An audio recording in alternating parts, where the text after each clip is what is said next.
మీకు బైబిల్ బాగా అర్థం అవ్వాలంటే బైబిల్ ఓపెన్ చేసే ముందు మోకరించండి. మోకరించి నీ ధర్మశాస్త్రములోని ఆశ్చర్యమైన సంగతులు చూచినట్లుగా నా కన్నులు తెరువు ప్రభువా అని భక్తుడు చేసిన ప్రార్థన మీరు చేసి స్టార్ట్ చేయండి. చాలా బాగా అర్థమవుతుంది. ఎగ్జాక్ట్ ఆపోజిట్ చేయాలి. బుక్ని జస్ట్ బుక్ లాగా చదవాలి. ఆ బుక్లో ఏమైనా ట్రూత్ ఉంటే అది ఆటోమేటిక్గా రివీల్ అవుతుంది. ఇలాంటి అడ్వర్టైజ్మెంట్ చేయాల్సిన అవసరం లేదు. ఫాల్స్. నేను సూటిగా మరలా ప్రశ్నిస్తున్న సంఘాన్ని, మీరు క్రిస్టియన్ ఫ్యామిలీలో పుట్టుండి చిన్నప్పటి నుంచి చర్చెస్కి వెళ్ళే అనుభవం ఉండి, లేదా ఒక 5 yearsగా దేవుణ్ణి ఎరిగిన అనుభవం ఉండి కనీసం 66 పుస్తకాల పేర్లు తెలియకపోతే be shame to address yourself as a Christian. Be very shame. సిగ్గుపడండి. బైబిల్ రాసింది మనం తెగ చదివి కంఠస్థం పెట్టడానికి కాదు. బైబిల్ని స్టడీ చేయాలి, అనలైజ్ చేయాలి, అందులో నుంచి గుడ్ పాయింట్స్ ఏందో తీసుకోవాలి, తర్వాత బుక్ని పక్కన పెట్టాలి. ఇంత గ్రేట్ ఎగ్జిస్టెన్స్లో you have to keep seeking the truth. ఇది నేర్పియాల్సింది పిల్లలకి. ఆ బుక్ నేమ్స్, క్యారెక్టర్ నేమ్స్ కాదు. అయినా ఒక బుక్ని మొత్తం 10 సార్లు చదివితే ఏంది, 100 సార్లు చదివితే ఏంది, బుక్ని మొత్తం మెమరైజ్ చేస్తే ఏంటి? సిగ్గుచేటు అంట ఈయన చెప్పడం. పేరెంట్స్ సిగ్గుపడాలి ఇలాంటి వాళ్ళ దగ్గరికి వాళ్ళ పిల్లల్ని పంపిస్తున్నందుకు. సండే రోజు మన ఇల్లు వదిలి ఒక పర్టికులర్ ప్లేస్కి వెళ్ళి గాడ్ని వర్షిప్ చేస్తున్నామంటే మనం సబ్కాన్షియస్గా ఏం చెప్తున్నాం? That God somewhere out side. ఆయన ప్రెజెన్స్ ఆ పర్టికులర్ ప్లేస్లో ఉందని చెప్తున్నాం మనం. అండ్ ఆ ప్లేస్కి చాలా ఇంపార్టెన్స్ ఇస్తాం. బయట కనిపిస్తే హాయ్ అంకుల్ అని చెప్తాం, బిల్డింగ్లో కనిపిస్తే వందనాలు బ్రదర్ అని చెప్తాం. మన బిహేవియర్ కూడా న్యాచురల్గా ఉండదు. We behave in a peculiar way. If you notice, ఆ ప్లేస్ని దేవుని మందిరం అని చెప్తాం. ఆ దేవుని మందిరం ఏం కాదు. We are the sanctuary, we are the temples of God. ఇద్దరు ప్రేమికులు ప్రేమించుకోవడానికి పార్క్ అవసరం లేదు. పార్క్ ఉంటే బాగుంటుంది. It's a leisure thing to do. కానీ పార్క్లో టైం స్పెండ్ చేయాలి అనే నెసెసిటీ ఏం లేదు. We born naked. We don't need a man made building. We don't need a man-made book to worship God, to know God or to fall in love with God. ప్రేమ మన లోపల ఉంది. ఎవ్వరు నేర్పియాల్సిన అవసరం లేదు. మనం లోపల నుంచి ఆటోమేటిక్గా ప్రేమిస్తాం. కోపం మన లోపల ఉంది. లోపల నుంచి మనం కోపడతాం. గాడ్లీనెస్ మన లోపల ఉంది. Once a man is enlightened, ఆయన ఎక్కడ కూర్చుంటే that is the temple of God. ఎక్కడ కూర్చుంటే అది హోలీ ప్లేస్. చాలామంది ఫాల్స్ ప్రాఫిట్స్ ఉంటారు. చెప్పులిప్పి రండి ఈ దేవుని మందిరం అని. అలాంటి వాళ్ళ దగ్గర నుంచి జాగ్రత్త. యవ్వనస్తులారా, సుఖాన్ని మరక్కండి, తిండిని ప్రేమించకండి, నిద్రను ప్రేమించకండి, గొప్పలకు పోకండి, లోకాన్ని అనుసరించకండి. మూవీ స్టార్స్ కాదు మీ మోడల్. లోకంలో ఉండే సెలబ్రిటీస్ కాదు మీరు వెంబడించవలసింది. మన రాజు రారాజు. It feels so wrong to watch a preacher wearing a fine suit, matching tie, matching pocket square, cufflinks వేసుకొని, జుట్టుకి మీసాలకి డై వేసుకొని, పాలిష్డ్ షూ వేసుకొని. It feels so wrong. ఏదో తప్పు జరుగుతుంది. On one hand he's preaching మనం నిమిత్త మాత్రులమే అని. ఆన్ ది అదర్ హ్యాండ్ మంచి అయాన్ వేసుకొని ఇంత పాష్గా తయారయ్యి ఆయన ప్రీచ్ చేస్తున్నాడు. ఆ కాంగ్రిగేషన్లో వచ్చే వాళ్ళు ఎంతోమంది తిండి లేకుండా కూడా ఉంటున్నారు. It feels so wrong. నా జీవితంలో నేను పోరాటంలో ఉన్నాను. నా జీవితంలో నేను చేతకని పరిస్థితుల్లో ఉన్నాను. నా జీవితంలో మనుషులు నన్ను మాటలు అంటున్నారు. మనుషులు నా మీద నేరారోపణ చేస్తున్నారు. మనుషులు నన్ను కలవరపరుస్తున్నారు. నాలో నాకు ఇంక విసిగిపోతున్నాను. నా వల్ల ఏం చేయాలో అర్థం కావట్లేదు, ఎలా బ్రతకాలో అర్థం కావట్లేదు అన్న పరిస్థితులు మీరుంటే దేవుడి మీద ఆధారపడండి. దేవుడు ఎవరో జ్ఞాపకం చేసుకోండి. ఎంత నెగిటివిటీ చూడండి. సండే సర్వీస్ అయినా వేరే ఏ ప్రేయర్ మీటింగ్స్ అయినా they keep preaching the same thing. మనం పాపంలో పుట్టాం, పాపంలోనే బతుకుతున్నాం. చాలా దీన బతుకులు మనవి, చాలా లో లెవెల్, నరకానికే పాత్రులం. సో క్రైస్ట్ వచ్చి ఆయన చనిపోయి మనల్ని ఇందులో నుంచి విముక్తి చేసినాడు. సో అందుకోసం ఇప్పుడు మనం రిపెంట్ అవుతూనే ఉండాలి for the rest of the life.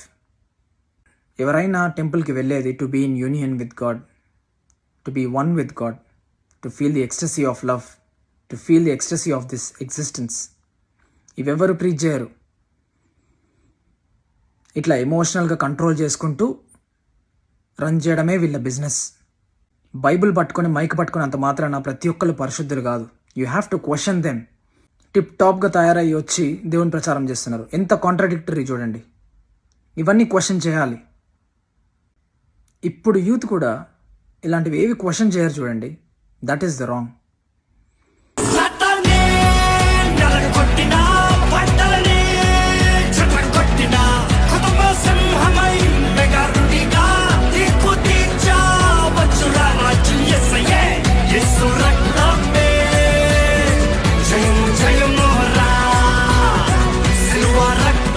Worshipping God అనే కాన్సెప్ట్ని కంప్లీట్ కమర్షియల్ చేసి పడేసినాడు వీడు. ఒక దేవిశ్రీ ప్రసాద్ కాన్సర్ట్కి ఈ కాన్సర్ట్కి పెద్ద తేడా ఏం లేదు. This concert is being conducted under the name of God. దేవుని అకౌంట్లో పోతుంది అంతా. క్రిస్టియన్స్ వేరే సినిమా పాటలకి ఎగరకూడదు కాబట్టి వీళ్ళు క్రిస్టియన్ గాస్పుల్ సాంగ్స్ని ఇట్లా ఈ ట్రెండ్లో, ఈ ఏజ్లో, ఈ ఏరాలో ఎట్లా రన్ చేయాలో అలా రన్ చేస్తున్నారు. వాడు బ్లేజర్ చూస్తే అర్థమవుతుంది how much money went in to it. This is definitely not the way to God. ఆ స్టేజ్ మీదకి వెళ్ళి అట్లా ఎగురుకుంటూ వెళ్తే పరలోక రాజ్యం వస్తుందా? క్వశ్చన్ చేసే వాళ్ళు లేక ఎవడు పడితే వాడు మైక్ పట్టుకొని బైబిల్ పట్టుకొని ప్రీచర్లు అయిపోతున్నారు. Because it's so easy. ఇప్పుడున్న యూత్ వీళ్ళని క్వశ్చన్ చేయాలి. Is this the way to find God? మీకు ఎవరికి తప్పు అనిపించట్లేదా? దేవుడంటే భయం తప్ప ఆ భయంలో భక్తి లేదు. నీకు ఏదైనా సమస్య జరిగితే ఆ సమస్య కొరకు ప్రార్థన మాత్రమే చేయాలి. ముందస్తుగా అన్న భక్తి ఉందా? ప్రార్థన చేయం మనం. ఏదైనా సమస్య వస్తే ఎన్ని సంప్రదింపులు చేయాలో అన్ని సంప్రదింపులు చేసేసి లాస్ట్ వచ్చి అప్పుడు చేస్తాం. ఏంటి? ప్రార్థన. పోరా అంటాడు దేవుడు. గుర్తెట్టు. దేవాను అంటే నాకు భయం అన్నప్పుడు భయం అయితే ఏది? ఆ భయానికి తగిన భక్తి ఏది? భక్తి ఏది? పోరా అంటాడంట దేవుడు. God does not operate on give and take policy. మీరు నన్ను వర్షిప్ చేస్తే నేను మిమ్మల్ని బ్లెస్ చేస్తా. మీరు మోకరించి ఏడుసుకొని ఇంకా బాగా ప్రార్థన చేస్తే మిమ్మల్ని ఇంకా బాగా ఆశీర్వదిస్తా with all the wealth and all stuff. This is a behaviour of a human, not God. మనిషికుంటే ఇలాంటి బిహేవియర్. నువ్వు నాకు ఈ పని చేసి పెడతావా, నేను నీకు ఇది ఇస్తా, గివ్ అండ్ టేక్ పాలసీస్. ఒకసారి ఆలోచించండి. The God who created this whole existence, the burning sun, earth, planetary system, moon, water, ocean, birds, ఇంత చిన్న సీడ్లో నుంచి ఇంత పెద్ద చెట్టు, నేకెడ్ ఐకి కనిపించని స్పర్మ్లో నుంచి ఇంత కాంప్లెక్స్ హ్యూమన్ బీయింగ్, ఇన్ని క్రియేట్ చేసిన గాడ్ మీరు భయపడుతున్నారా గాడ్కి? లేదా ఆయన లెక్క పెట్టుకుంటాడు ఇదంతా. ఇట్లా భయం పెట్టి పీపుల్ని గ్యాదర్ చేయడమే వీళ్ళ పని. వీళ్ళ ఫౌండేషనే భయం. మన భయం భక్తుల మీద దేవుడు ఆధారపడి లేడు. God does not need us, we need God. మీరు దేవునికి దూరమైంది మీ పాపాల వల్ల కాదు. ఏం పెద్ద పాపం చేశారు ఒకసారి చూసుకుంటే మీకే అర్థమవుతుంది. ఒకవేళ చేసినా ఆయన ప్రేమ ముందు, ఆయన కరుణ ముందు ఎంత ఇవన్నీ. మీరు దేవునికి దూరమైంది ఇలాంటి ఫాల్స్ ప్రీచర్స్ వల్ల. ప్రతి సండే సేమ్ బ్రోకెన్ రికార్డ్. నువ్వు పాపంలోనే ఉన్నావు, పాపంలో పుట్టావు, నరకానికే పాత్రుడివి నువ్వు. దేవునికి భయపడుతున్నావా? భక్తి ఏది? నువ్వు ప్రార్థన చేసావా? ఎన్నిసార్లు చేసావు? ఇట్లా భయంతోనే బెదిరించుకుంటూ ప్రీచ్ చేస్తున్నారు వీళ్ళు. This is very old syllabus. ప్రేమ ప్రేమ అని చచ్చిపోకండి. దేవుని ప్రేమించండి. నీ లైఫ్ని ఆయన డిజైన్ చేస్తాడు. ప్రేమ ప్రేమ నేను సెలక్షన్ చేసి నిజంగా చెప్తాను, మన సెలక్షన్ రాంగ్ అవుద్దని నేను నిజంగా చెప్తున్నాను. రాంగ్ అవుతుంది, ఖచ్చితంగా రాంగ్ అవుతుంది. మనుషుని యొక్క ఊహ ఖచ్చితంగా ఒకరోజు కుప్పకూలుతుంది. ఈయన మాటలు వినుకుంటూ పోతే you'll end up without marriage or you'll end up marrying the wrong person. God is not a typical Indian father to decide who you have to marry. నీ ఫ్యూచర్ ఏంటి ఆయన డిసైడ్ చేయడు. We're free souls. మనకు freedom ఇచ్చాడు ఆయన. God created water, God created trees. చెట్టుకి water పోస్తే it will bear a nice fruit. ఈ వాటరే పోయాలి, ఈ బాయిలో వాటరే పోయాలి, ఈ ట్యాప్ వాటరే పోయాలి, లేదా అమెరికా నుంచి తెచ్చి ఈ వాటరే పోయాలి అనేది it's all man made. God made man, God made women. ఆ ఫ్రీడమ్ మనకుంది. ఎవరిని చేసుకోవాలనే ఫ్రీడమ్ మనకుంది. It's on us. ఆర్ట్ వేసే స్కిల్ మనకిచ్చాడు, కానీ ఏం డ్రాయింగ్ వేస్తున్నాం అనేది మన చాయిస్. మ్యూజికల్ ఇన్స్ట్రుమెంట్స్ నేర్చుకునే స్కిల్ మనకిచ్చాడు. ఏ మ్యూజికల్ ఇన్స్ట్రుమెంట్ నేర్చుకుంటున్నాం, ఏం పాటలు ప్రాక్టీస్ చేస్తున్నాం అనేది మన చాయిస్.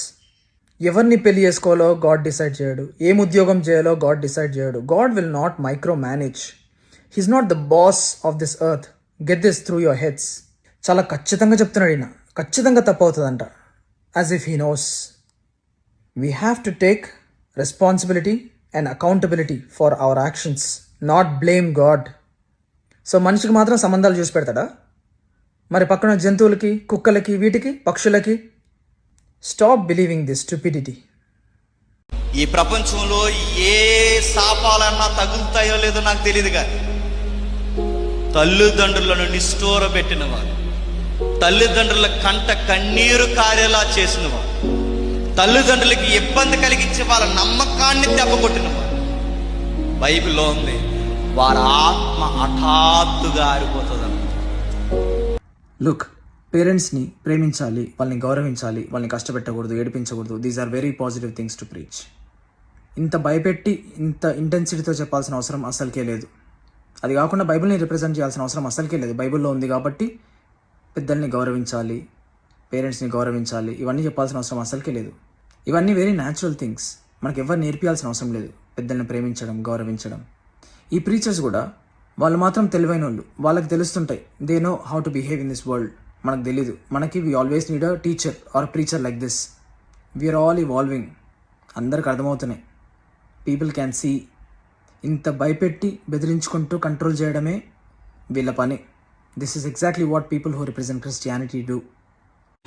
ఇది రాఫా మీద బాంబు వేసేసరికి సమంత, కొంతమంది ఉన్నారు యాక్టర్లు, నాకు పేర్లు గుర్తురావట్లేదు కానీ వీళ్ళందరూ సంఘీభావ వ్యక్తీకరణ చేస్తున్నారు. సమంత అని అడుగుతున్నాను. ఒకవేళ సోషల్ మీడియా కట్ చేసి సమంత దగ్గరికి వెళ్తే, అమ్మ సమంత నేను అడుగుతున్నాను, నేను మణిపూర్ మీద బాంబులు వేసినప్పుడు ఈ సమంత ఎక్కడుందో, షూటింగ్లో బిజీగా ఉందా?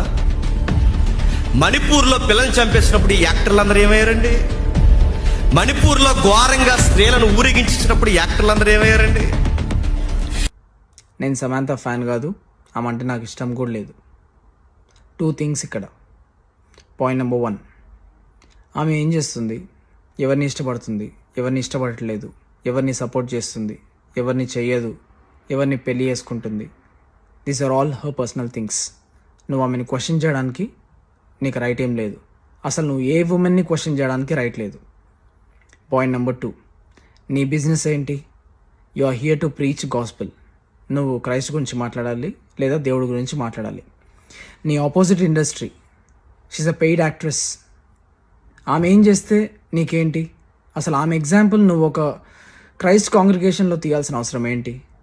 ఇలాంటి ప్రీచర్స్ అందరూ గాస్పెల్ని ప్రీచ్ చేయడం మానేసి వాళ్ళు ఏం చేస్తున్నారు, వీళ్ళు ఏం చేస్తున్నారు, దాన్ని బైబిల్ని లింక్ చేసి somehow they make a point. వాళ్ళు తప్పుకు బతుకుతున్నారు, మనం ఇట్లా బతకాలి, ఈయనేదో పరిశుద్ధుడు లాగా, as if he is saved. Choose your teacher wisely. Love అంటే చేతబడెట్టుకున్నట్టు అలా చూడటమా? లవ్ అంటే ఆవిడ కళ్ళు ఆర్పకుండా చూస్తాడు, అది చూస్తుంది, ఈవిడ కళ్ళు ఆర్పకుండా, అదే లవ్ అంటే. లవ్ అంటే వాళ్ళ శ్వాస నీకు తగిలేలా, నీ శ్వాస వాళ్ళకి తగిలేలా శరీరాన్ని అపవిత్రపరుచుకొని గీరుకుని రక్కిపోవడం లవ్ అంటే. ఈ తరానికి తెలిసింది ప్రేమ అంటే ఒకే ఒకటి, వివాహానికి ముందే శరీరాన్ని అపవిత్రపరచుకోవడమే లవ్ అంటారు. బైబిల్ ఎక్స్ప్రెషన్ ఇవ్వలేదు. లవ్ కి చాలా పెద్ద పెట్టేసింది. లవ్ అన్ని కోణాల్లో మాట్లాడుతుంది. If we take a teenage boy and a girl who never knew that sex existed, అలాంటిది ఒకటి ఉందని వాళ్ళకి తెలీదు. వాళ్ళు ఎక్కడ వినలేదు, ఎక్కడ చూడలేదు, ఎక్కడ చదవలేదు. వాళ్ళిద్దరిని తీసుకొని ఒక ఫ్లాట్లో వదిలేస్తే they will end up fucking each other. వాళ్ళకి ఎవరు నేర్పియాల్సిన అవసరం లేదు. ఆకలి వేయడం ఎంత సహజమో సెక్షువల్ ఫీలింగ్స్ రావడం అంతే సహజం. Nobody have to teach you how to become horny. You naturally become horny. లైఫ్లో ఏదైనా ప్యూరెస్ట్ థింగ్ ఉందంటే అది ప్రేమ మాత్రమే. And sex is an act of love. When you're at the peak of making love, నీకు నీ పేరు మర్చిపోతావు, ఆ అమ్మాయి పేరు మర్చిపోతుంది, పక్క రూమ్లో పిల్లలు వండుకున్నారన్న విషయం మర్చిపోతారు, మమ్మీ డాడీ గుర్తురారు, దేవుడు గుర్తురాడు, ఎవ్వరు గుర్తురారు. Man discovered sex way before he invented books. ఈ హోల్ యూనివర్సే దాని మీద ఆధారపడి ఉంది. పీకాక్ దాని ఫెదర్స్ ఇప్పి డాన్స్ చేయడం కారణం to attract the female peacock. మనం నైట్స్ ఫ్రాగ్స్ అరవడం వింటుంటాం, to attract the female frogs. ఫ్లవర్స్లో నుంచి మంచి ఫ్రేగ్రెన్స్ రావడానికి కారణం ఈ బీస్ అన్నీ అట్రాక్ట్ అవ్వడానికి, so that they help in pollination. కొన్ని బర్డ్స్ డాన్స్ చేస్తాయి to impress the female bird, and female బర్డ్కి నచ్చితే they turn around as an acceptance. Languages మాట్లాడని క్రియేచర్స్కి కూడా తెలుసు. ఎవ్వరు నేర్పియాల్సిన అవసరం లేదు. పెళ్లి కన్నా ముందు చేస్తే ఇది చాలా పెద్ద తప్పు, ఇది ఒక శాపం అని ఇంత ఇంటెన్సిటీతో మాట్లాడుతున్నాడు ఈయన. పెళ్లి అనేది మనిషి తయారేసుకున్నాడు. He came up with marriage. లేకపోతే మనం కూడా డాగ్స్ లాగా ఎక్కడ పడితే అక్కడ ఎవరిని పడితే వాళ్ళని చేసుకుంటాం. కాబట్టి అట్లా ఉండకుండా వీఆర్ ఇంటెలిజెంట్ బీయింగ్స్. కాబట్టి we came up with some rules and regulations. ఒక రిలేషన్షిప్ అని వీళ్ళని చేసుకోవచ్చు, వాళ్ళని చేసుకోవద్దు అని we came up. It's a man made thing. అన్ని రిలీజన్స్, స్పెషల్లీ క్రిస్టియానిటీ అయితే దే రిప్రెస్ సెక్స్. మైక్ ఉంది కదా అని చెప్పి ఇష్టం వచ్చినట్టు వాగుతున్నాడు. You have to teach youth what is moral, what is immoral, what is appropriate, what is inappropriate. Free will ఉంది, which is respectable, which is not. ఇవి ప్రీచ్ చేయాల్సింది. ఇవన్నీ పక్కన పెడితే హీ విల్ బ్రింగ్ అప్ బైబిల్లో రాస్తుంది ఎలా ప్రేమించాలి అని. వీళ్ళ దృష్టిలో హిందువులు, ముస్లిమ్స్ వీళ్ళెవ్వరు మనుషులు కాదు, వాళ్ళెవ్వరిని ప్రేమించకూడదు. వాళ్ళు ఏం తప్పు చేశారు? They were born in those families. ప్రేమ అనేది mutual. They bring God into this thing. ఇప్పుడు యూత్ వీడి మాటలు వింటున్నారంటే మీ లైఫ్ అంతా వేస్ట్ అయిపోతుంది. He's not to be blamed, you are to be blamed.